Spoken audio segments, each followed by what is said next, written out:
感谢你们给我一次跟组织交心的机会。如果今天你没有叫我过来，我也会主动的跟你们聊聊的。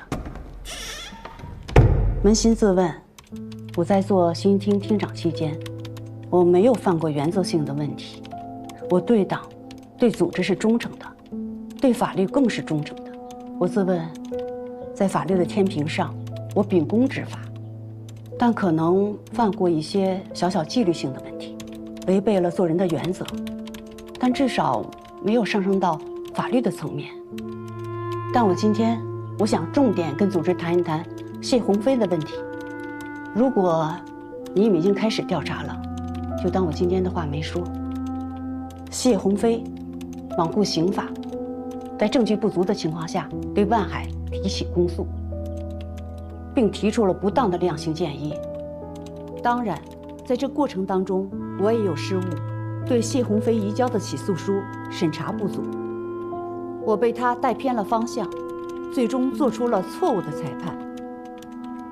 我事后才知道，谢鸿飞徇私枉法，故意为之，都是我的错误，我坦白。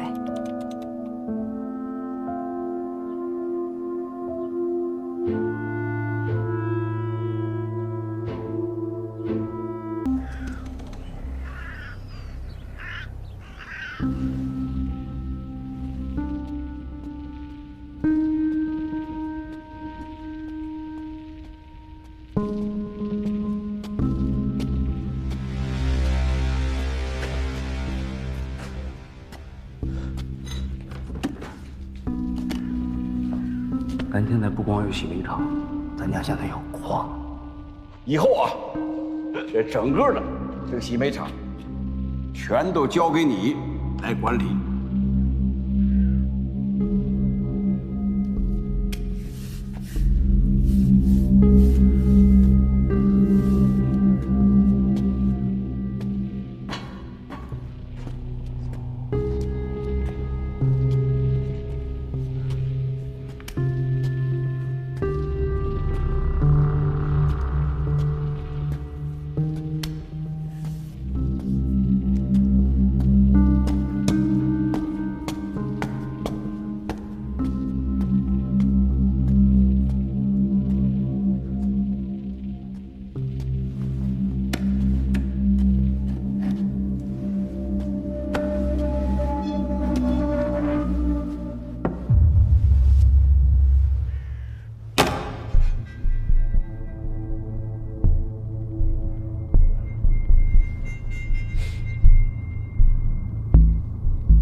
我要让他江旭东啊，领我这个情，我让他一辈子在我手里都有把柄，跪在我这儿。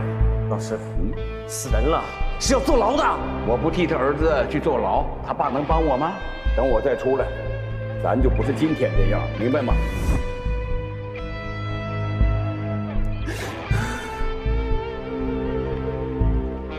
是不是我们干完所有的活，你就一脚把我给踢开了？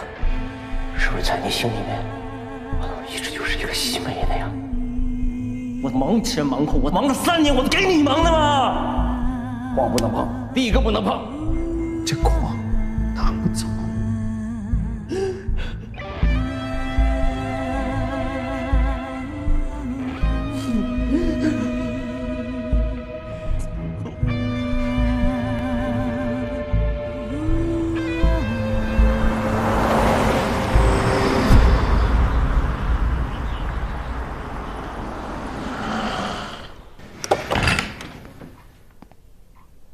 你怎么突然回来了？忙着在书房。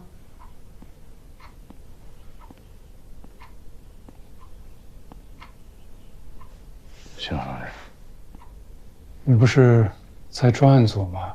找我什么事啊？想回来问您，就是点小远的事儿。小远，他跟于天成有啥关系？您知道吗？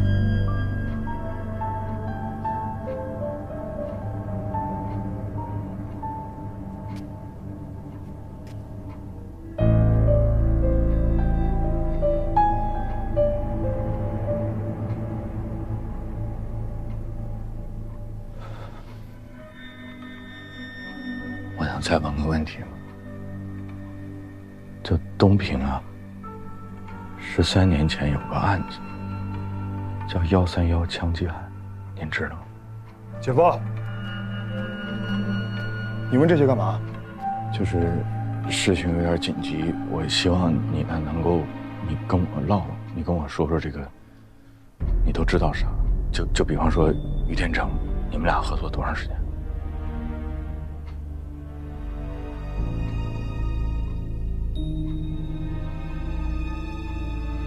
？3年多啊，怎么了？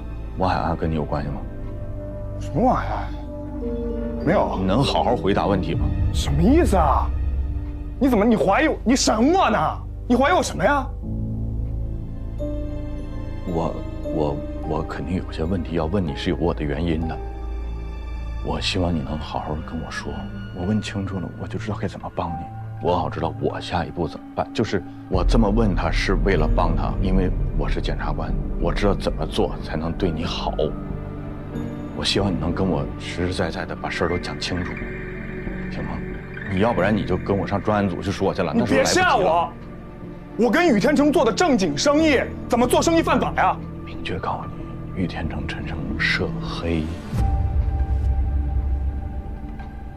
要不然就，你跟我现在上专案组去。如果跟你有关系，咱就算自首，能宽大；如果跟你没关系，你就正好把自己摘开了。你听什么跟你去专案组？疯了吗？你到底是家里人还是外面人？怎么着？你现在回来就是为了抓我是吗？啊！你是检察官，你抓我行？你抓我，你有证吗？证？什么拘捕证、逮捕证？我不管你什么证，你有吗？你来，你拿过来，我看看。江源，出去。不，我不行。放开我！我俩，你看看，当初你要是听我的，早点去了北京，是不是就不会面对这么麻烦的局面？所以，你也知道小远有多少事儿是吗？小远有没有事儿，让专案组去查吗？我们都是家里人，你还要去检举揭发呀？不是，这我干了法律20来年，现在我知情不报，你让我就过不去了。你说的对，但是你也要想想小米，想想豆豆，这儿也是你的家，你过去了，他们怎么办？徐同志，咱能不能，您跟我说说小远到底有多少事儿？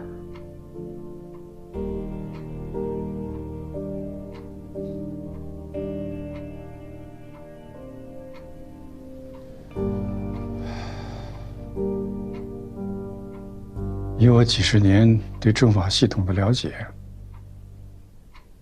他要是跟你去了专案组，恐怕就回不来了。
今天干嘛来了？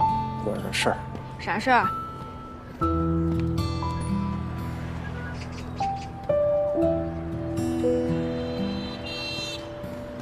咋了？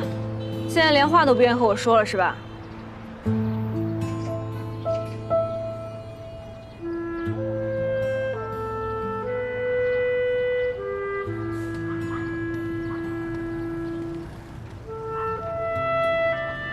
中兴路知道吧？那儿有一金海歌厅，后来调了一下它周边的监控。金海歌厅，什么案子？还是我哥的案子。已经查实了，金海歌厅才是我哥的真正死亡现场。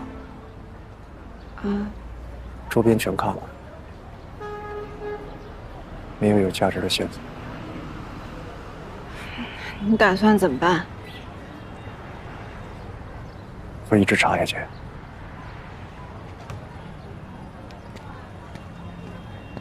秦风，你那天在我家楼下说了一堆，说完就走了，你就不想听听我想说啥？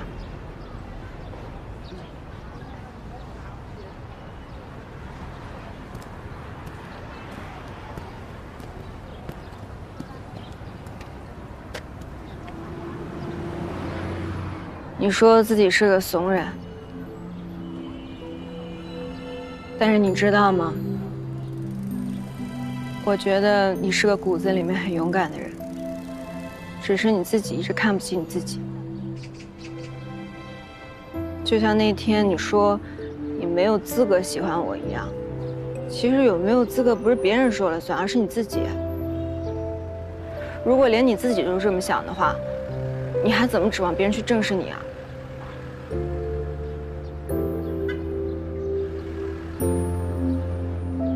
这就是我的回答。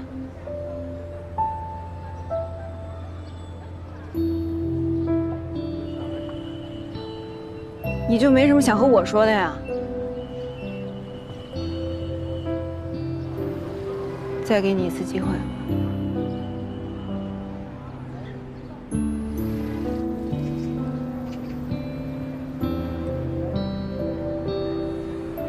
谢谢你，晴儿。真的谢谢你跟我说这些。笨死你算了。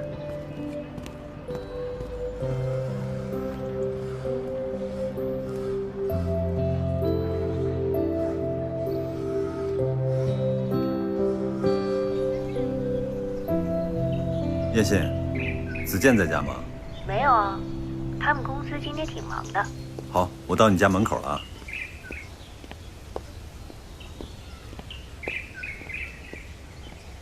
你现在怎么回事呀？子健不在才来找我，还是我亲哥吗？什么事儿啊？坐坐坐。也没什么事儿。哎，那个，你跟子健最近怎么样？挺好的呀。他这个人呀，什么都好，就是太忙了。我让他帮着我去订那个婚庆公司，他都没时间。婚庆公司？何止婚庆公司啊！在哪儿订酒席，在哪儿度蜜月，机票、酒店都是你妹妹我一个人弄的。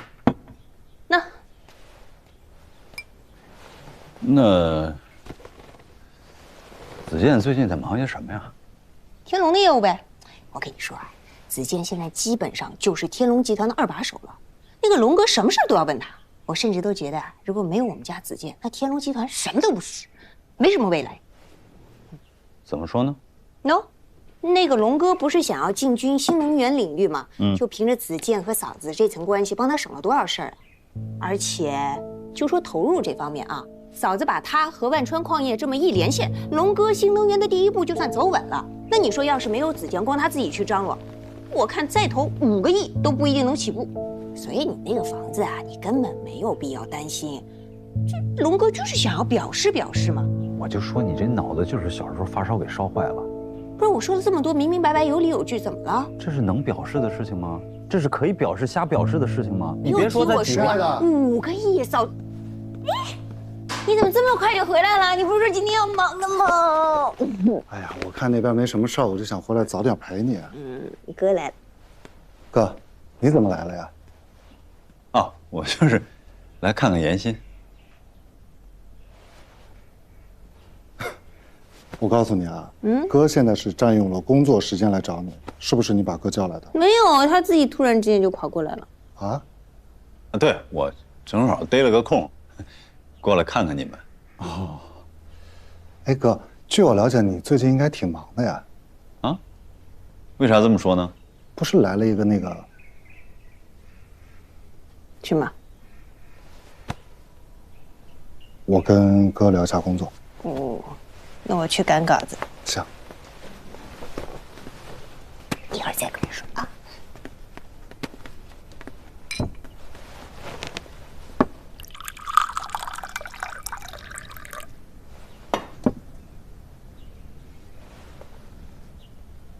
哥，得是一个专案组吧？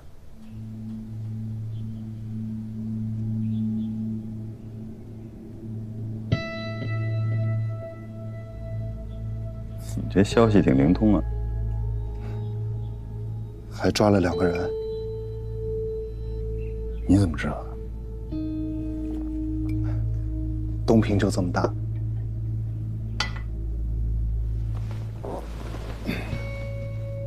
哥，是不是找你谈话了呀？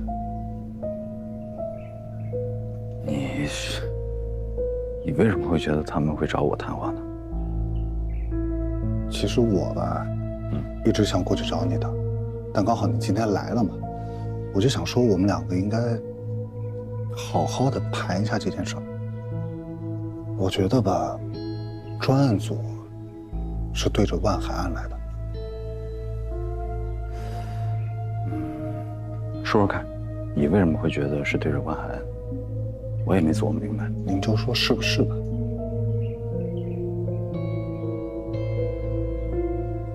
哎，专案组的事儿，你听谁说的？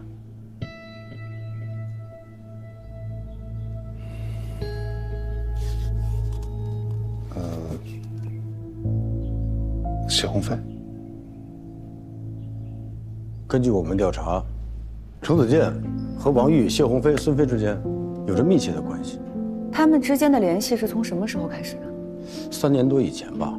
谢谢。从他们的通话记录，我们可以看出，程子健找到王玉后，他们的关系和往来就变得密切了。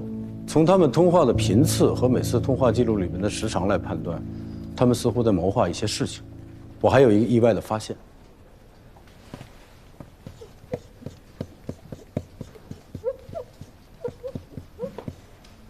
温情，东平中级人民法院刑一庭庭长，万海案的主审法官。没错，除了江红军、陈有才之外，程子健和所有人都保持着紧密的关系。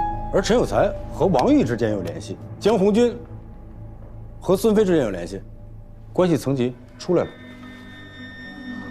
程子健是核心，这其他的人都是万海案的关键人物，而且他还是李仁俊的妹夫。司法掮客。其实程子健的履历并不复杂，研究生毕业以后进了县检察院，5年前离的职，到东平不久就去了天龙集团，在天龙集团任法务总监。很快天龙集团注资，他就成立了自己的律所。白哥，我跟你坦白啊，其实我跟老谢关系不错，我俩在当时县检察院的时候我们就认识了，通过万海案我们更熟了一些，所以我们俩在万海案的时候也相互有一些照应，人情世故嘛。哥，这件事儿你看破不说破。你们单位现在负责万海案，然后就把万海辩护律师这位置给他了。他觉得我这案子拖的时间太长了，跟我说能不能换一位律师。我说我律师挺好的，为什么要换呢？他没搭理我。没成想，过了几天，张文金变成了黑社会同伙了。再没过几天，乔振兴死了。2次尸检这事儿，我给你们单位就你一个人打电话，你就给谢鸿飞打电话，谢鸿飞就……谢鸿飞给你打电话，你俩聊啥呢？应该是聊万海的事儿吧，我俩打电话能说啥呀？在东平，陈总也算是我的亲人，子健就是我的亲弟弟。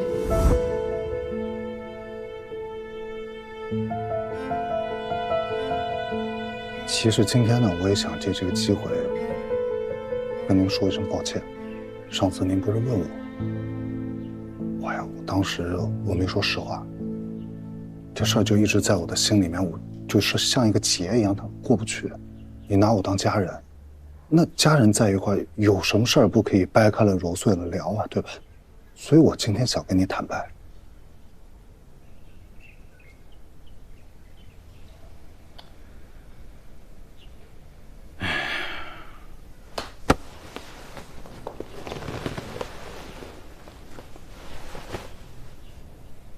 子健，你能这么说？我其实心里挺欣慰的。这么多年我就看好你，要不然也不能把妹妹交给你。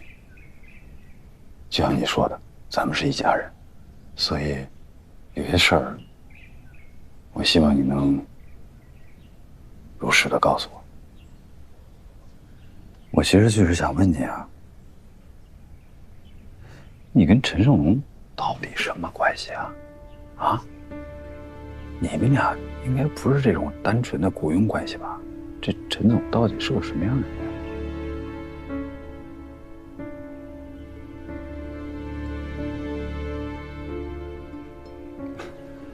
哥，你在这么敏感的时期问，是不是调查组正在调查？别，他有什么问题？你千万别多想。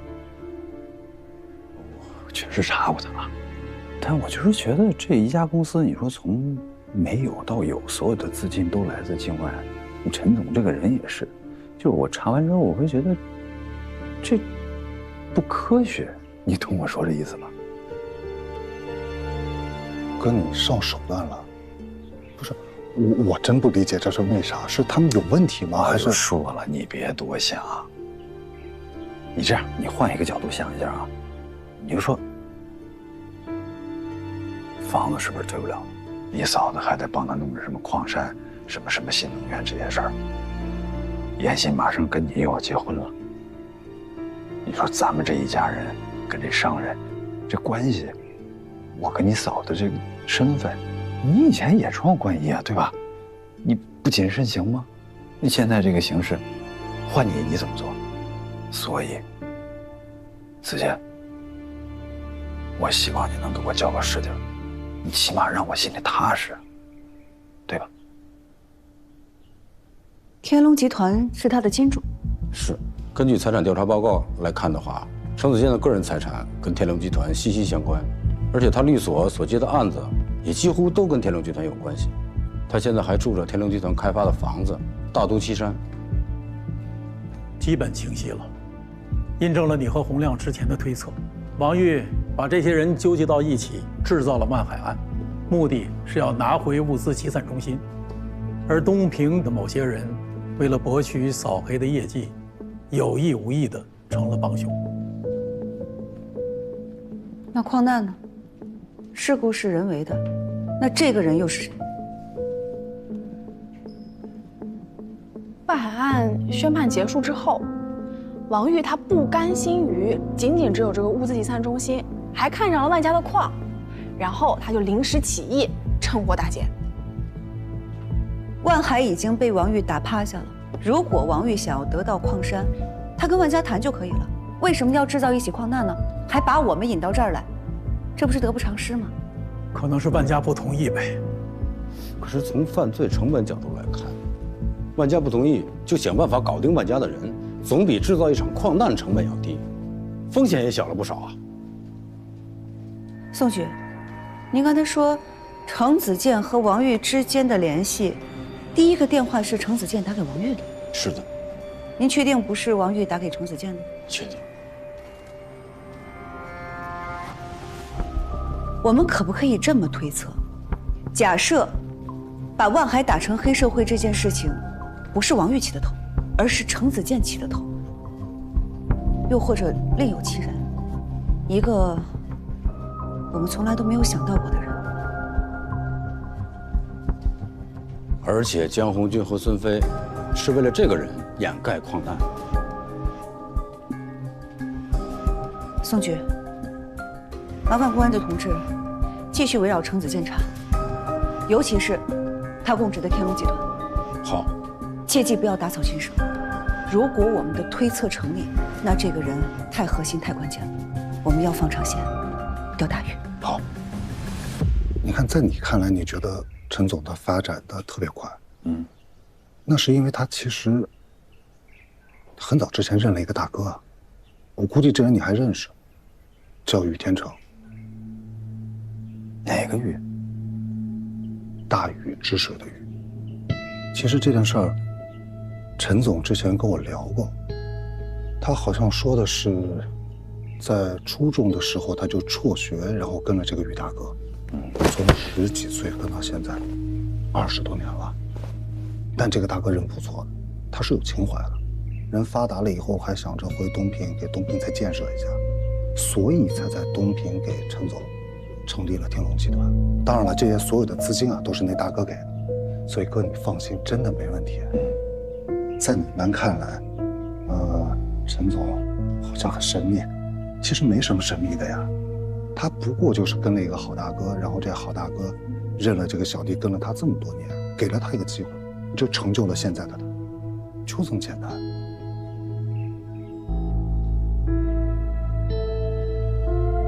明白啊。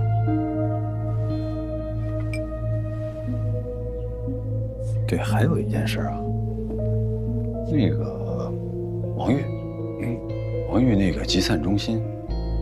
就2、3年前，这个陈胜荣陈总是不是想要过他这个集散中心啊？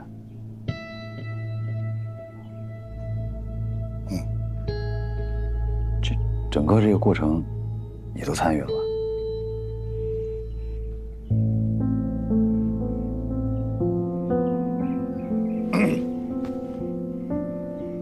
哎呦，不行。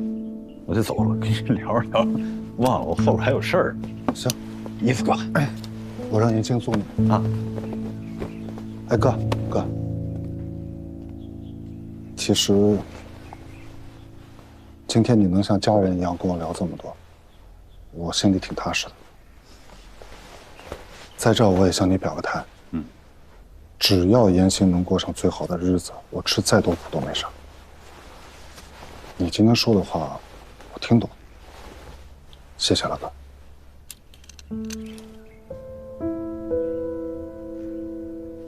明白。严欣，我走了啊。舅舅走了。哎，哥，哎呀，哥，哎，你是来找我的吗？怎么跟子健聊完就走了？哎，等，你跟我说实话，是不是跟嫂子吵架了？没关系，我给他打个电话，我帮你从中斡旋斡旋。什么乱七八糟的呀？那什么事儿啊？啊？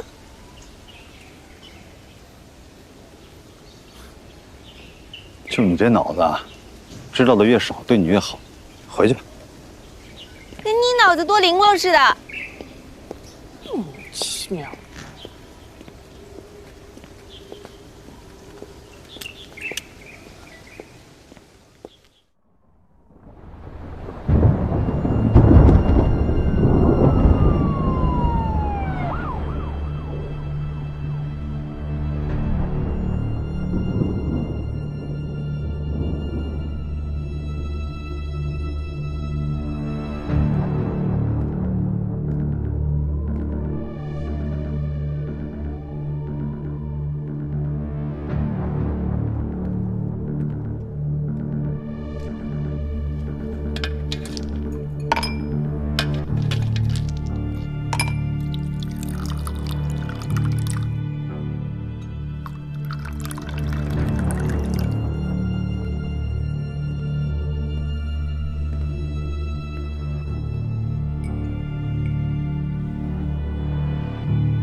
到底在吵啥呢？还是望海岸吗？会翻案吗？你说他们到底查哪儿了？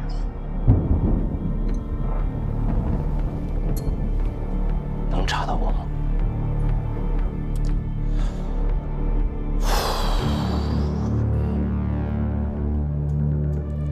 万海是王玉搞的，跟你有啥关系啊？你想想，你给过王玉1分钱吗？没有吧？所以你放心，查不到你的。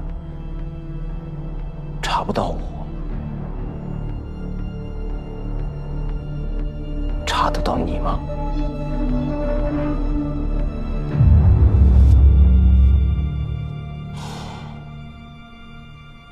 龙哥，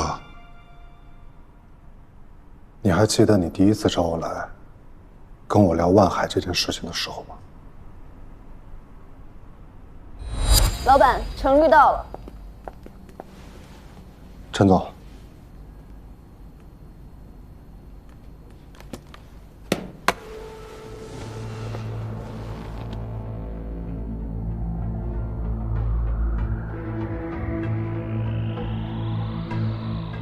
我能信任你吗？陈总如果不信任我，就不会这么问。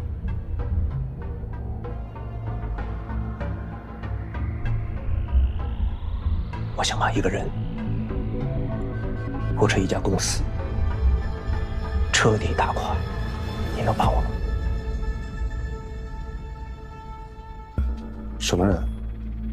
什么公司？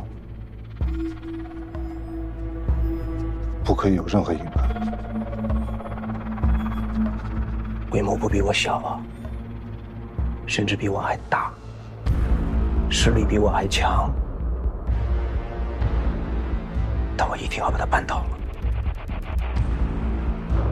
如果我没记错的话，应该是1周。我用了不到1周的时间，我就把万海的体系都查清了，并且还查到了你不愿意告诉我的，你跟万海之间的过节。王玉，原物资集散中心的老板，我可以将他做成是在被万海的威逼利诱之下被迫出售集散中心。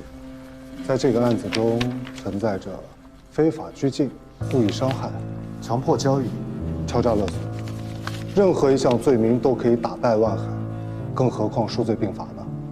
人证我也物色好了，再下一页。陈有才，这几年他的公司年年亏损，经济十分紧张，拿下他很容易。陈总，这就是我的方案，按我说的做就行。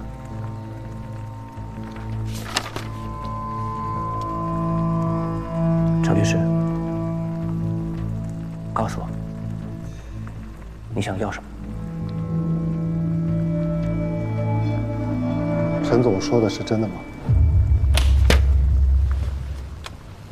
程律师，我希望你能诚实的告诉我，你想要什么。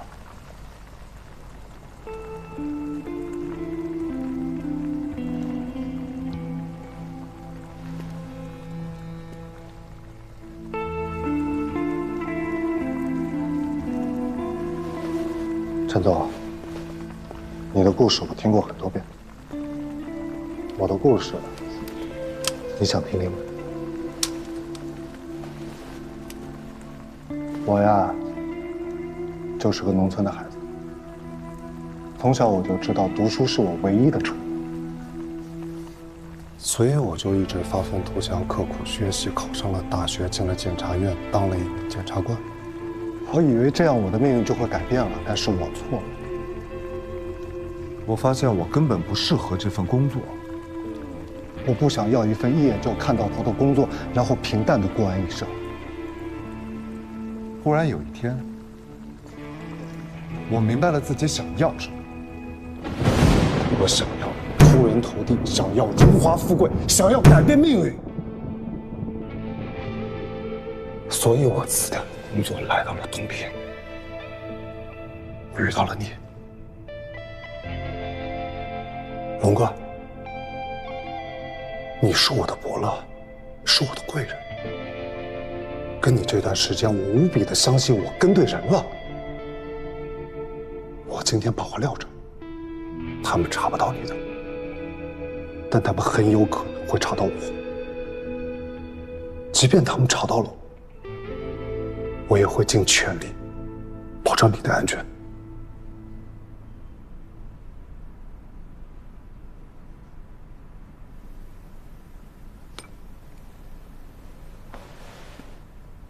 子健，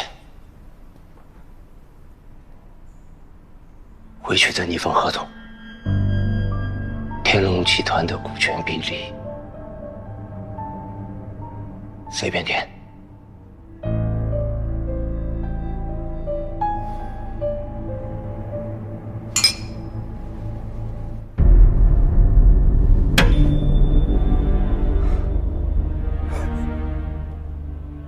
都说世间万物都有自己的规律，但我偏偏不是一个喜欢循规蹈矩的人。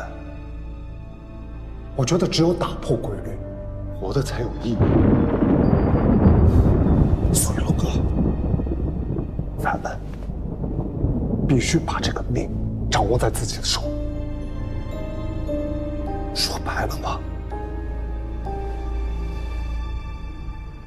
饿死胆小的，撑死胆大的。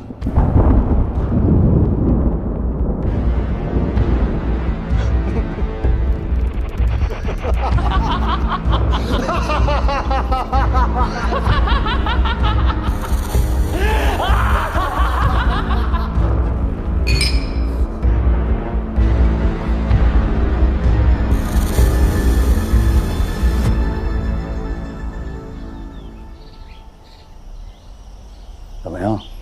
摸得差不多了吧？他我用摸吗？一进去，所有口供全拿下。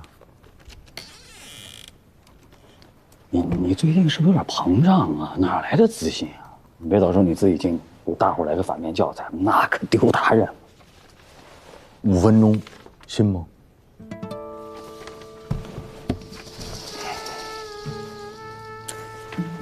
5分钟是吧？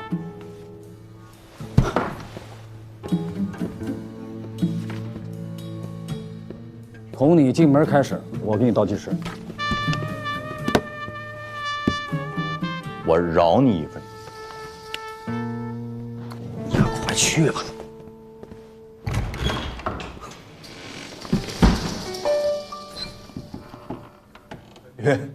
哎呀，洪亮啊，你说你非得为难这个小罗和小张，你这干什么呢？你有什么事儿，你不能过来，咱们哥俩好好聊一聊。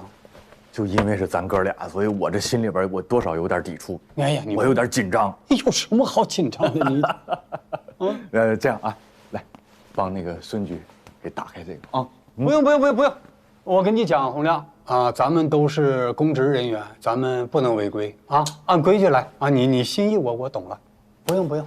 谢谢孙局配合。没，你这觉悟好。2位请休息，感谢。 哎呀，你这个头发怎么越来白的越多呀？几年不见，全白了。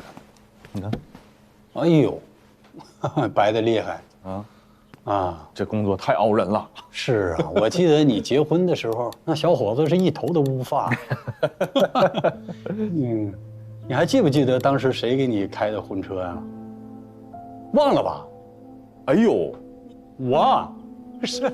哎呦，你都忘？你看你那天你非常紧张，你把领带都系错了，他连裤扣都没拉上，最后还是剪了一个别针给别上，好留点面子。哎呀，什么？咱说点正事啊。好，说正事儿。洪亮，哎，有一件事啊，藏在我心里呢。 有10多年了，我想把这个秘密告诉你。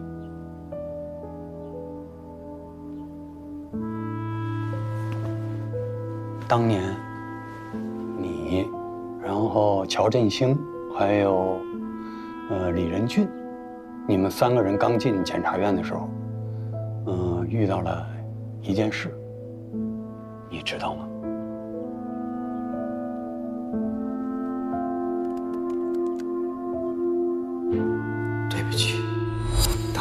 案子办错了，孙一虎可能不是主犯。判处孙一虎死刑，剥夺政治权利终身。枪杀人呢，肯定是王大勇。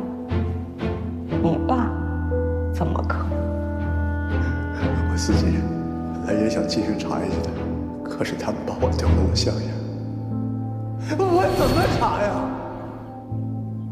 是案子吗？什么案子？人生档案。你记不记得当年小敏刚大学毕业吧？那时候想找男朋友，老领导啊，哎呀，就看好了新来检察院的你们3个人。他知道我这个人看人准，他就问我，他说你觉得谁合适？我当时我就藏了个心眼儿，因为我就感觉你和小敏之前你们俩就有那个意思。我看出来了，还能逃过我的眼睛。然后我就跟老领导说，我说，你看任俊，小官迷，你看今天让我说准了吧？我说振兴这个孩子呢，柔啊，我说洪亮这个小伙子不错，做事情周全，敢于担当，正直善良。你看，今天你看你跟小敏过得多幸福。听明白了，哥啊，就是我现在的幸福人生全有赖哥当年的提点。那这个我不敢当，这谈不上，这谈不上。那真的是咱俩这关系可真是不一般。那一定的，那不一般的关系，你给我讲讲，说你揣着3本护照还都是假的，你这要去？你跟我说道说道，哥，你揣着3本护照还都是假的，你这要去哪儿啊？哎呀，洪亮，哥错了，犯错误了。作为一个公职人员，我不应该去买假护照。我确实错了，违规。我也不瞒你，我想去趟香港，给孩子上个保险。你像这种事儿跟组织说，他不会批我。再说这个事儿我也不能跟别人讲。哎呀，但是今天这个事儿说起来，我真的谢谢你呢。如果要不是你拦着，我就是错上加错呀，我这个错误就犯大了。不用谢，咱俩扯平了。嗨，我相信孙局，你一定也明白，说我们今天请你来，肯定不是说就因为这3本护照，或者说你想私自出境这个事儿。前2天呢，有这么一个人，哎，就坐在你现在这个位置上，啊，他指认你了。他呢，你应该很熟悉，是你的老部下，他叫江红军。啊，你不用再说了。他咬我了，是吧？这么说吧，你们要是没有真凭实据，你们也不会抓他。如果他不咬我，你们也不会把我请到这里来。但是，我想问你啊，洪亮，你觉得哥是这种人吗？老领导把我一路提拔到今天的这个位置，多不容易。别人不知道我的为人，你还不知道吗？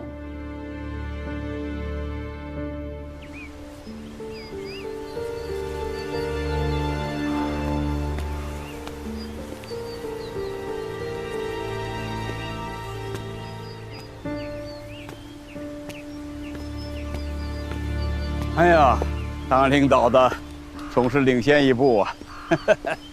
老书记，对不起，让你久等了。嘿嘿，好在早到晚到，不差事儿，我们还能在一起看风景啊！老书记，当年东平一别，到现在咱们有多少年没见了？10多年了吧？我们都老了。我是老了，可您看上去还是风采不减当年呢。当年我还以为我们从此就各行其道，老死不相往来了。山不转水转，这说明什么？啊，老书记，说明啊，咱们这是有缘分的。可是不管怎么转，猫还是猫，树还是树啊。李总啊，人老了就要服老，一代人自有一代人的活法，儿孙自有儿孙福，他们的路最好还是让他们自己走。啊，我听说于总弄了个庄园，养马种花，锦衣华食，这样颐养天年很好，知足常乐吧。小远跟你说的吧？说起江红军，这个孩子本质还是不错的，啊，非常好。我不知道你们还记不记得当年的829大案？那个犯罪分子那当时多嚣张，拿了2把自制的5连发呀，背了几百发子弹跟我们对射啊。那天是我出的警去逮捕他，我一脚就把门踹开了，那个子弹真的就在我耳边往后飞呀。当时江红军突然间就把他给扑倒了。江红军就是因为这个立的2等功，啊，回来之后我们给他提了大队长。那就是说，其实孙局你对他还是很认可的。那当时非常认可的。那你分析哈，因为你熟悉他嘛，这样一个民警是怎么能够说一步一步走来走去，最后走到你现在这个位置上的呢？我坐的这个位置，你现在你还不能定性。那是，他怎么走到这个位置上来呢？我这么跟你讲吧。他自从当上这个大队长之后，他慢慢的他就形成了自己的一个小圈子，这个社会关系就变得极其复杂。说真心话，我对他交往了什么人，啊，和什么圈子打交道，我真的都不是很清楚。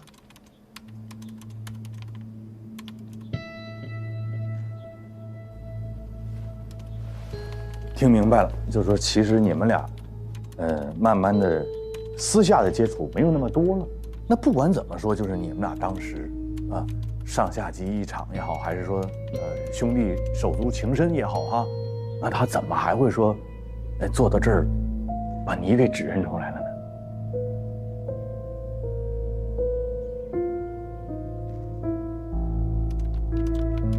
这个，我想可能是因为。我当了他前进路上的绊脚石。怎么讲？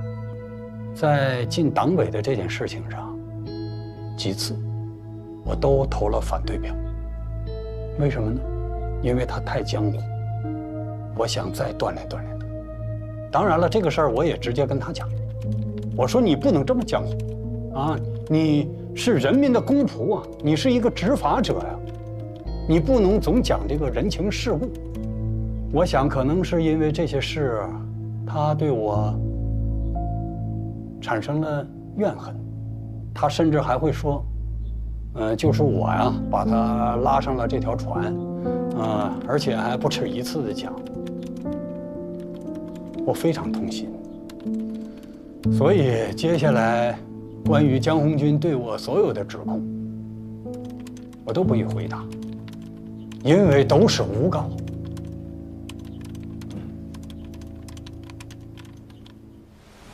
老书记，我知道，您今天找我来是为了什么？其实啊，这些年我也不太管事儿了。但是树欲静而风不止啊。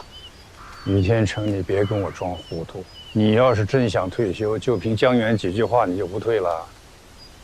你是什么人，我还不清楚。50%的利润，你就敢铤而走险；100%的利润，你就敢践踏一切法律。现在有了这个铜镍矿，我看你啊，就敢杀人放火。可是我要提醒你，现在不是10多年前了，党纪国法不容践踏。你要是再玩你们那一套，我相信你会连老本都赔进去。你还想再把我们家卷进去一次啊？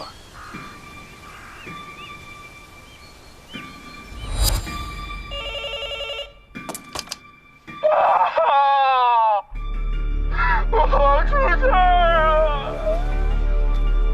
我出事了，妈！我开车撞死人，怎么办啊？你个混账东西！你哪来的车？啊！谁让你开的？喂，我于天成。你儿子把人撞死了，醉酒、无照，再加上撞死人，江书记，这至少也应该是7年吧。我们现在在平南大道，你赶快过来吧。我还没有报警，你现在过来，江书记，人可以算是我撞死的。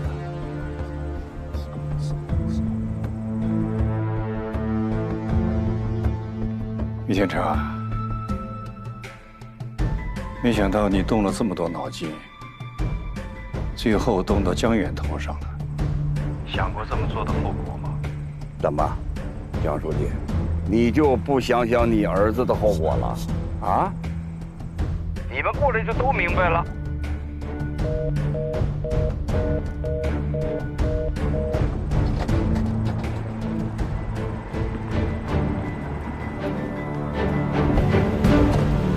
江书记，经过调查，肇事车辆的司机不是江远，您可以现在就走，后续需要配合我们再做个笔录。去，慢点。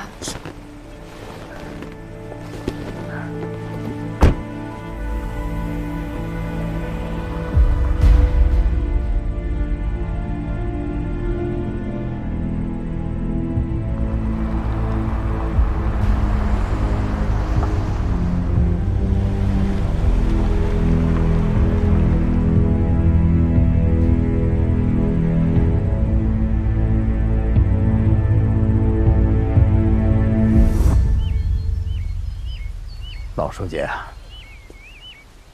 什么新能源，哪是我这把老骨头能弄明白的？嗯，小远有知识，有雄心，想干一番事业，我真的只是陪着。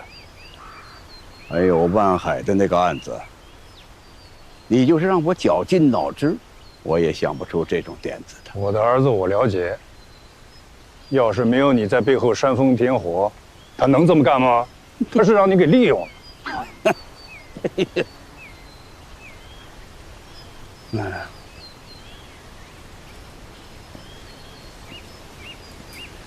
好吧，于总，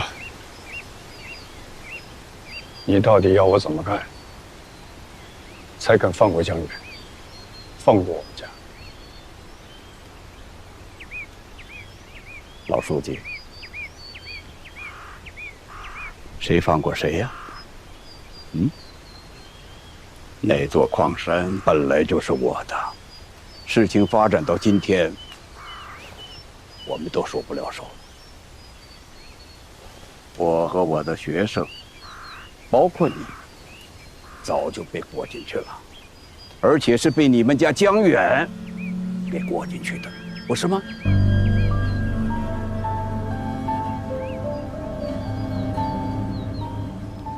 实话跟你说吧，江远在3年前就开始布这个局了。你那个儿子，你真的了解他吗？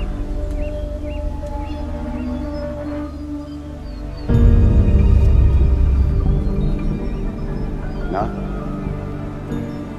咱不能在半山腰待着吧？走吧，继续上山，啊！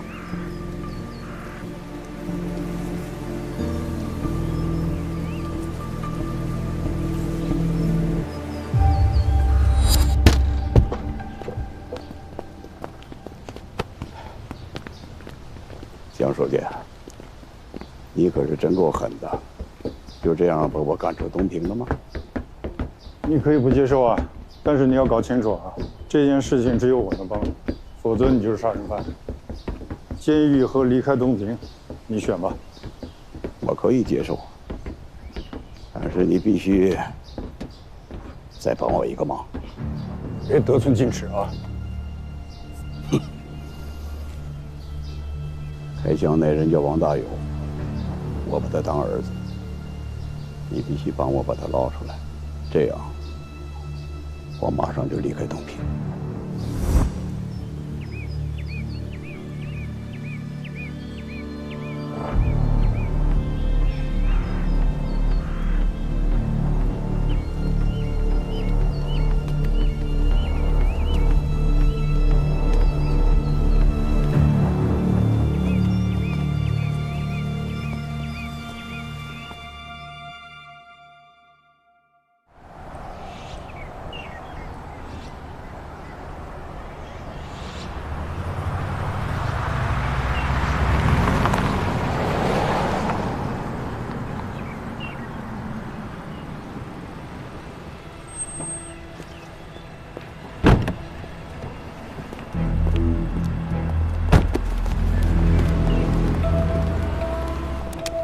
景明同志打电话说要来汇报东平的政法工作，我想还是请张放同志一起听听。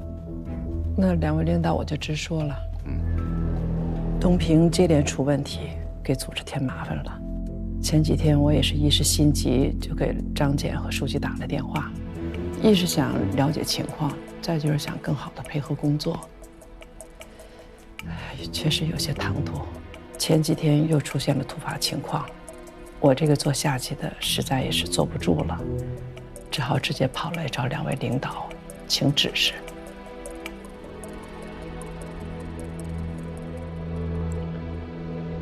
金明同志，你的心情我非常理解。现在是雷声震天，你如果还在睡大觉，你不找我，我都要去找你。根据现在东平的情况，省政法委已经组织了专案组，前几天专案组已经进驻工作，这个你已经知道了。所以，希望你们提高政治站位，放下坛坛罐罐，严守办案纪律，密切配合好专案工作。蓝书记，前期的工作没有告诉你，是出于组织的决定，还有办案的需要。专案组已经对公安系统的2位干部采取了强制措施。案件还在进一步的审核登录。这个我已经清楚了。虽然我们按照中央、省委的要求，高度重视干部队伍建设，18大以来，更是从严管理、从重处分、高标准要求。可还是出现了这么多问题，这是我这个政法委书记的失职。回去我会向市委汇报、检讨。接下来一定配合专案查办工作。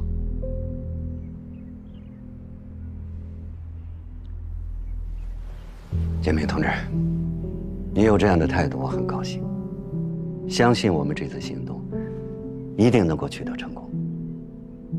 作风问题具有反复性，所以必须按照中央的要求，把纪律挺在前头，常抓不懈，久久为功。我们共同努力。我们顺着程子健这条线摸到了陈胜龙以及天龙集团的所有信息。目前，天龙集团是东平市首屈一指的大型企业，最近又开始涉足新能源产业，这就和万川矿业产生了联系。怎么说？天龙集团要买下万川矿业，当时管委会的副主任柳运还带着他去考察过，但是没有谈成。啥回事？就在咱们专案组到来之前。矿山事故发生之前。您接着说。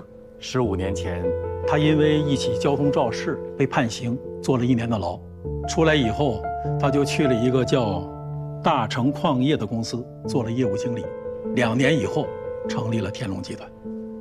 他这2年发家够快了呀。那他这公司就一点异常都没有？当时公司成立的时候呢，注册资本是1个亿，可我们调查发现，没有其他公司注入资金，完全是陈胜龙本人100%出的资。没学历，没背景，他白手起家啊！